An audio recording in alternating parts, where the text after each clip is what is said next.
Ladies and gentlemen, Tank Moira is back. Well, kind of. I know how much you guys loved the video where we got like a bazillion health and we were just completely unkillable.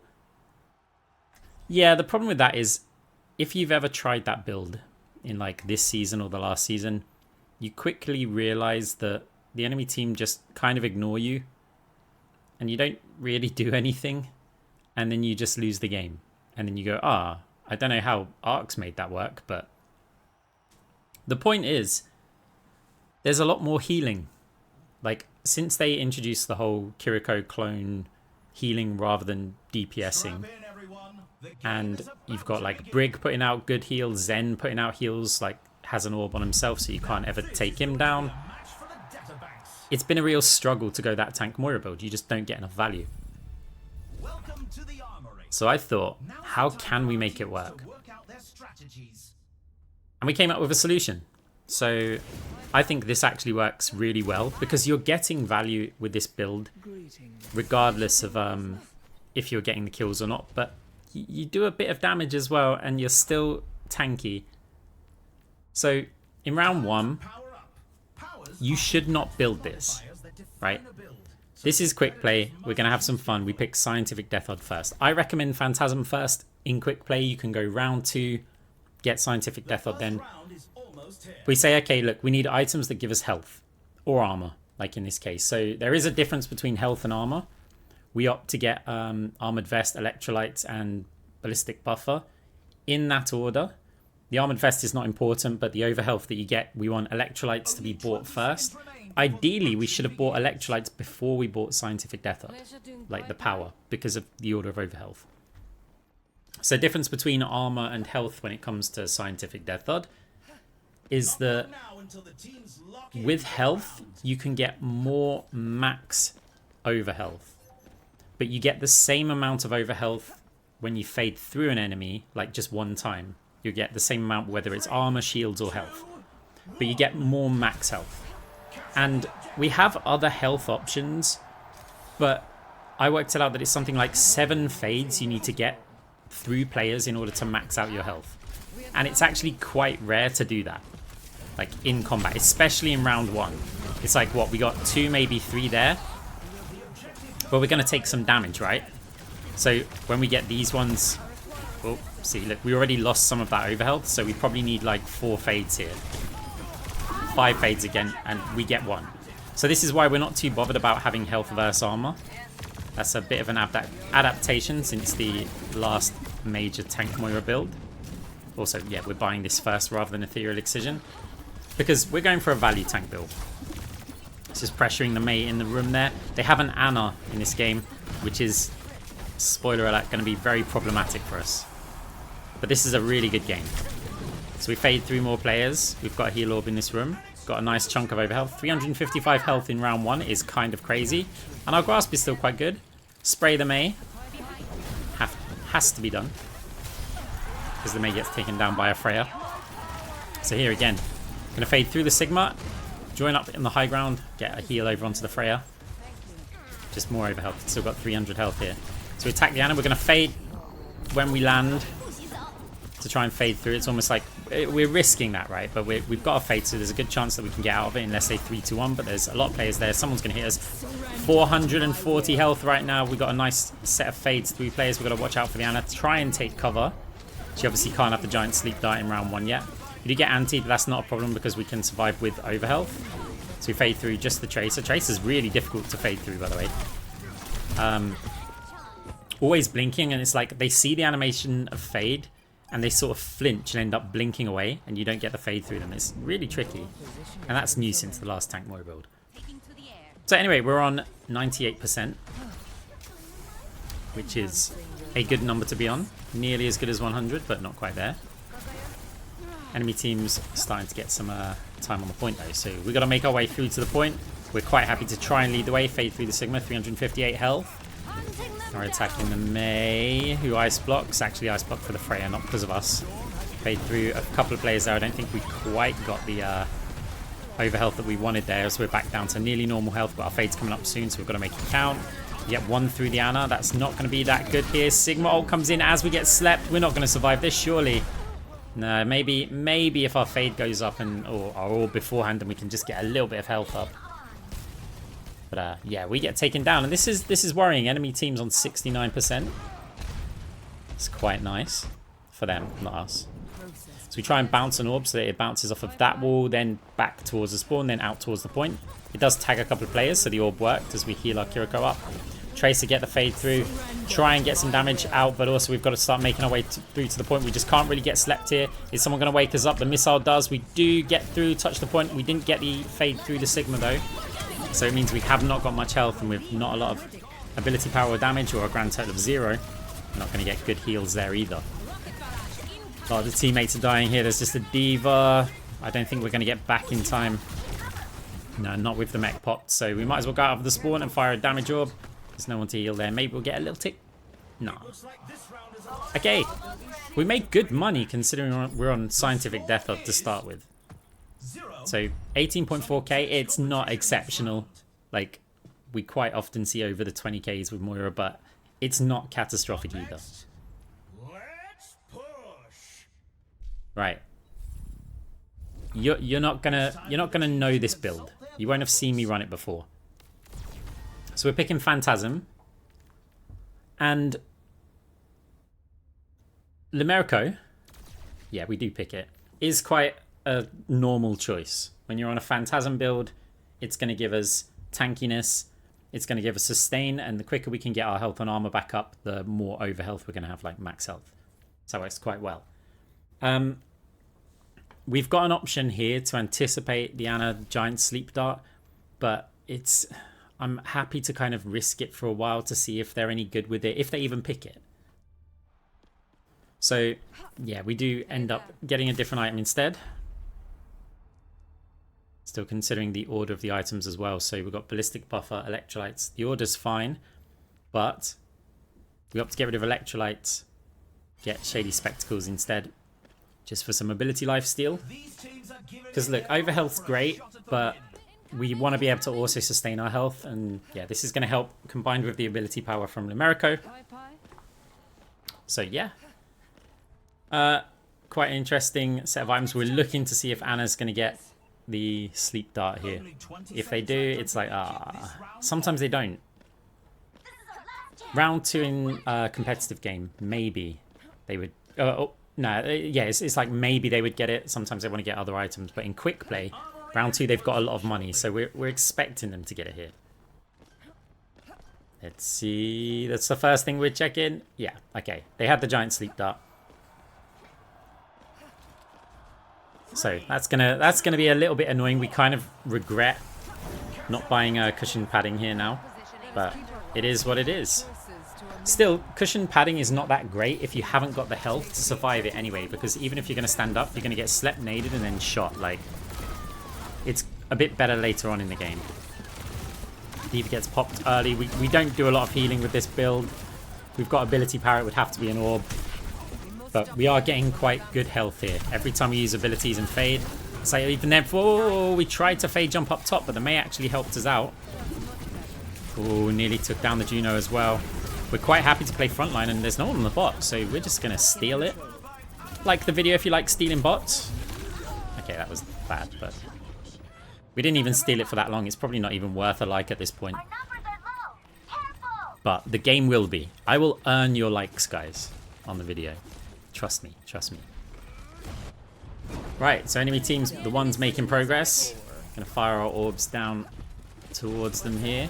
We need to get fading through players though to make sure that we've got the overhealth. We get one through Mei, 423 health. Still so much health on Moira. We get that 50 armor from Limerico. Oh, but there's the giant sleep dart. You see what I mean? Even if we had cushion padding, you're not getting up in that time. So it's like we just kind of have to deal with it for now. So we fire that to predict the Tracer. Actually, the Tracer's now behind us. We're hoping there's no pulse bomb, which actually fades off of the edge though. So Coalescence, using it now. Juno gets taken down. A little heal over onto the D.Va. The Sigma here, look out for the rock. Sidestep that one. And I'll go in for some slaps. Take him down, and now there's a Tracer, another slap.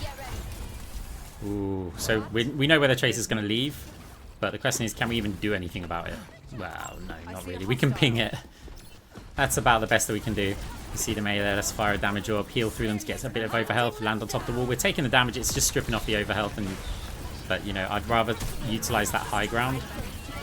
Now we fade through a bunch of players, 488 health now. That's an insane amount for round 2 on Moira. As Tracer does get deleted there by our Freya, who's playing really well, by the way. Anna's there now. We've got to get a fade through. We didn't actually connect it, so we're kind of relying on people. We can't heal that Freya. Can we get the Anna down? Juno is healing them. Got to watch out for this. Fade through this time. We've got, yeah, over a bunch of health. We might be able to survive this one. 230 health. We are anti. We need our fade. We get up to 200, 300 health. We're fine. Anna's got no cooldowns left. We use Coalescence to style on them because it's quick play. Why not? Just saying, hey, look, you know, we're gonna make this game interesting for you. You're not gonna like us. 537 health. We get more health as the game progresses because we earn more money, and money equals health. So that's gonna also stack with our scientific death odd. And you think this is round 2, and we're hitting like these 500 numbers. Oh, Sigma! Oh, we get caught in it. Are we gonna C9 it? No, team just lands about in time. As Sigma, we assumed that Sigma was going to die there, but they actually didn't. So we could have maybe got some, finished them off if we threw the orbs the other way, but there were more players the other way. Anna gets some shots on us. We've got 93 health. We've got to dodge this Sigma. We get behind the bot wall to dodge the rock. Diva's mech's pop. There is a nano player there. Juno's also on us, but we get some overhealth from her. Thank you very much for that. Pulse bomb comes in and misses. Anti on the rest of our team. If only we had void hoppers. Didn't spray the Mei, so surely we're going to lose. Like, we lose out on that buff, and the fade's not clean. We didn't know that the Mei was ulting. The wall might... No. The wall didn't save us. What is our Pharah's damage? Like, you can fly and you're on 1k. Yeah, that's what we're noticing on the score, but I know stats don't mean a lot, but if you're 1-7 with 1k damage on Pharah, something's gone wrong.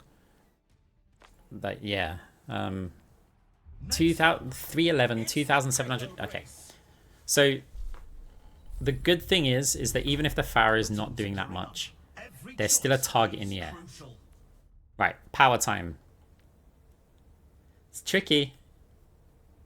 There's options for Chain Grasp, Void Hoppers, Multi-Ball, Ethereal Excision. You could even go Precarious Potency, Cross Orbal, Destruction's Divide. All of those are viable here.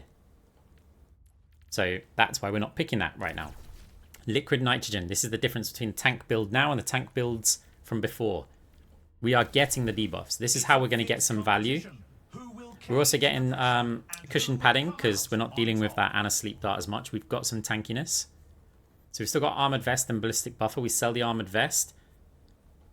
If we get Phantasmic Flux, that's going to give us a bit more overhealth.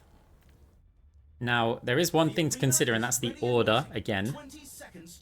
So we want Phantasmic Flux at the end, really. And then what are we going to get with our other 1,400? So Electrolytes. Oh, we've not got long to shuffle around the order. We want Electrolytes to be bought first. Then we want Ballistic Buffer. Then we want Phantasmic Flux. Because Phantasmic Flux, life's overhealth, is easier to get back. Electrolytes, you only get it once. So we want that first. And then hopefully if we can fire a Phantasmic Flux, like life-stealing orb, like early, then we'll keep hold of that Electrolytes until our overhealth from Phantasmic Flux is stripped and Ballistic Buffer is stripped. So we actually keep it for longer, which is why it's all gone now. So yeah, all of that for nothing. But hey, look, we took the damage as we get slept by Anna, but we get woken up quite quickly this time. Now we know she doesn't have a sleep. We want to get that Liquid Nitrogen on them as well. There's Sigma. Gets slowed. Are we going to spray the Mei? No, we didn't, so we might lose this round as well. But if we do, we're going to lose the game. Anna sleeps us, but we get woken up. Cushion padding just huge here. We've got enough health as well. Fade through players. We got over 300, but we took a load of damage. Phantasmic Flux getting a lot here, but there's a Tracer behind them. Maybe we'll actually bounce our orbs onto Tracer. Fade up to the high ground because we know there's a Mega somewhere up there behind us. We tried to find it. Tracer's putting a load of damage on us though. So now we fade through the Tracer, but quickly back off. Use Coalescence for more self-sustain as we attack the Tracer. Try and dodge the rock. Sigma thought we were going the other way. As Anna sleeps us, we just about get some overhealth in there, and the ability life still trying to do what it can. Tracer's there. The Mei Wall doesn't save us. It actually kills us. Saved us from the Tracer, but the Mei got the elimination. But look, all of this distraction, our team is in the lead.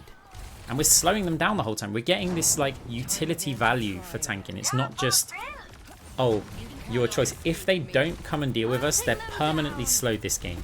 Because we're going to get more value out of the Phantasm fades.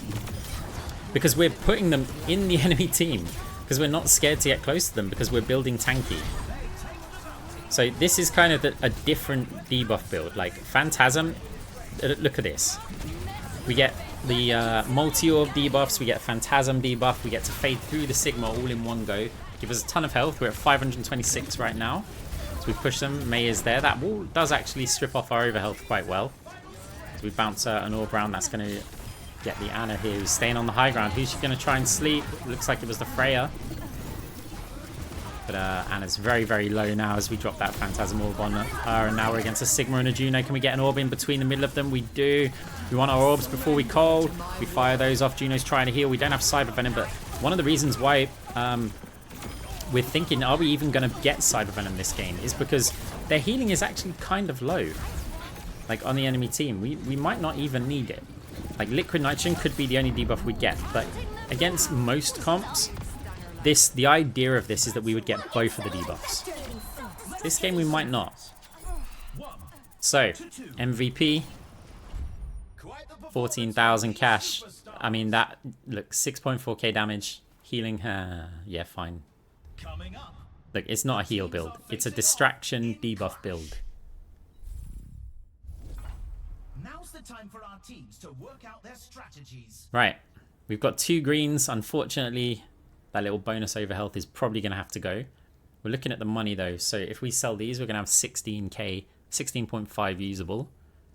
So if we sell just the greens for now. Divine Intervention. If you get Divine Intervention, you would want it last because it's temporary health, over health. So you want it after Phantasmic Flux, which is permanent over health. That's the general rule. If it's temporary over health, you want it last. If it's permanent over health, you want it first. And then you can focus on an order of how easy it is to obtain. So I really want to get Divine Intervention here. But Nebula Conduit, we're like, if I was to buy Nebula Conduit, it does help with the Ana sleeps. We could maybe sell cushion padding. And it is also money-wise. Like, we're going to leave a lot of money on the table here. Vitality Amplifier, it gives us shields, and it's going to give us 15% ability lifesteal at the time when we're really running low on health. So it's like an emergency thing coupled with Phantasm. If we get a couple of orbs there, that's going to be huge. So we opt for that, but we do leave a lot of money on the table, which I never like doing. But I think this is a good choice. We could have maybe gone for like smart orbs or something, but we're not getting the extra life. Look, our base life right now is 496. So, enemy team wins a round. It's GG. This is quick play. This first to 3. And it's quite scary going 2 down. But can we get the reverse sweep? So, the enemy team's quite slow out of spawn here. Allows us to get a nice position. That orb blocks off this ramp if anyone tries to push up there, as the maid just basically found out. She did ice block, but now you've got no cooldowns. We do get slept, but woken up very, very quickly by the blizzard from the wall. There wasn't a cushion padding there. Because now we fade behind. Got a 7. Look at our health, 728 health for this build. We fade through plays 800, 900 health. We've got a lot of tankiness now, which is why we want to, well, we can play right in front of their team. Phantasm orbs there. We use Coalescence as well. Ana's quite low, but Juno's focusing the heals. We haven't got Cyber Venom, so it makes it a little bit more tricky to kill her. But as I said, their healing isn't crazy. If that was a Brig or a Zen, I think the Ana just survives there, like against our barely any AP Coalescence. So we faded through the Juno, making sure to get the overhealth just before killing her. We could have killed her before the fade. We didn't actually need to, but we wanted that overhealth and the ult charge. It builds that up. And you'll also notice we haven't gone for Vanadium, because Vanadium's great in the original tank build because our ultimate's terrible because we've got no ability power. But when you're running debuffs, actually Coalescence is good because it's just like a really long debuff where you can hit every player very easily once and apply those debuffs as we get slept. Backwards fade, we fade through one player there because I think we got the overhealth, unless that was from Divine Intervention or something. Bounce the orbs flat on the wall, use Coalescence because we know Ana hasn't got the sleep dart yet, but Ana's run around the corner, so we're trying to just kill players if we can. Maze jumped up. Now Ana missed the sleep dart. We don't know if that was aimed on us or not, but we try and attack the Sigma now as well. Our Diva Mech does get popped. Maze around the back there, trying to fight the Freya, but the Freya does actually a great job there. We've got liquid nitrogen, so push up to the spawn. We've got the tankiness to survive, still over 600 health. Tracer puts some damage on us, all with the anti. But look at that health regain afterwards. So even though we went down into like double-digit health, one fade through the players combined with Lamerico, and our health was, I mean, we were, most games you'd have around that 300 health mark, right? So we just instantly got back up to a full health Moira in most rounds. 14k again. Going into round 5, I'm not sure they've got an answer for this, guys. I hope you've liked the video already, but this round's insane. Alright, we've got so much money. So, that's a nice choice. The reason that we get that, and we have to get that, is so we can sell cushion padding. Because Nebula Conduit can, doesn't always, but can wake you up from the sleep darts. It's a little bit hit and miss. Like, sometimes you get up with just that because of the additional damage. Sometimes you don't. And we're considering Cyber Venom here. But then, as I said earlier, like, their heal numbers are just low. I don't know if I actually check it here just to see what their heal numbers are. I wonder if we look at the enemy builds. No, the scoreboard even. So, looking at that one. Rustung. Because we're actually, the reason why we're hovering over it and then not hovering over it is to look at the change that it makes to our health. I think it added like 70 or something to the base health. Plus, you get the damage reduction for it. Right, power. We've left 4k on the table, but that's fine because we're max like epics right now. What we're really considering here is Void Hoppers. Like, do we want to take Void Hoppers? Because we're going to give so much overhealth to our team.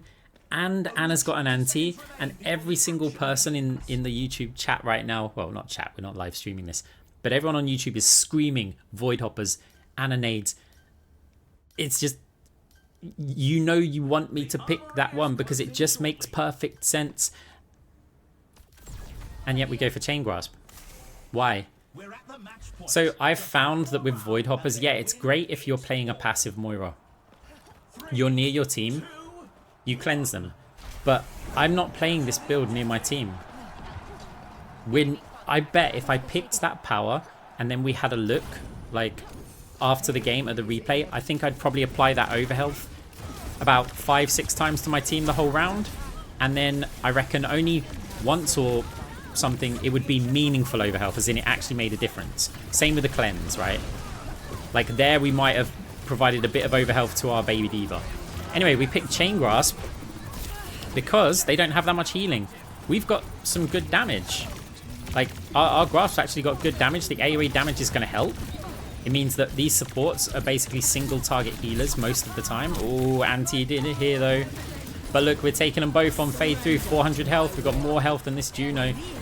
Going up to 500. Nano's coming in as well. That Juno's going to hurt here, but we fade through them. Still so much health. Coalescence giving us some sustain as well. Health's getting really low though as everyone's focused on us. We went down to 15 health and we fade jump up top. Nearly messed it up though. We've still got some health. Now the ability lifesteal is going to kick in a little bit. We're still actually quite low health. Dodge the pulse bomb. Attack the Tracer. Tracer recalls. We've got to find where they are at. We've got to fire some orbs soon. Get to that ability lifesteal back. It also procs Lamerico. And we do survive and we're back up to, yeah, 500 health. Anna sleeps us, but that just to me says you haven't got your sleep dart anymore. So Sigma fast rock. We somehow managed to cyberstep that.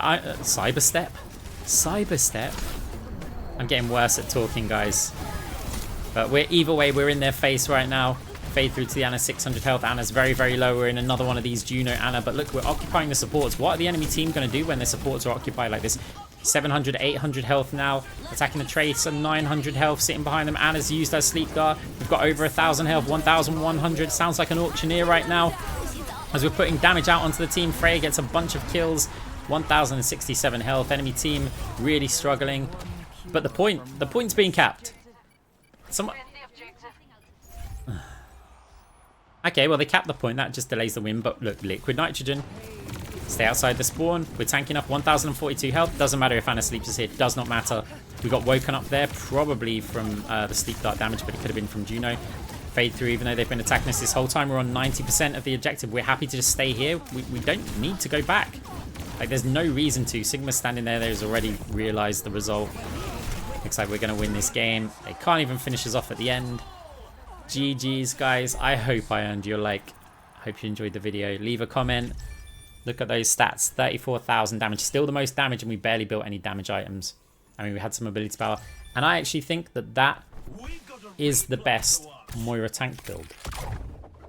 It's not the tankiest Moira tank build, but I think it's the best. Now, you can swap in Cyber Venom, and in most games you're going to need to. Liquid Nitrogen provides good utility, but you're going to have to sacrifice something for that.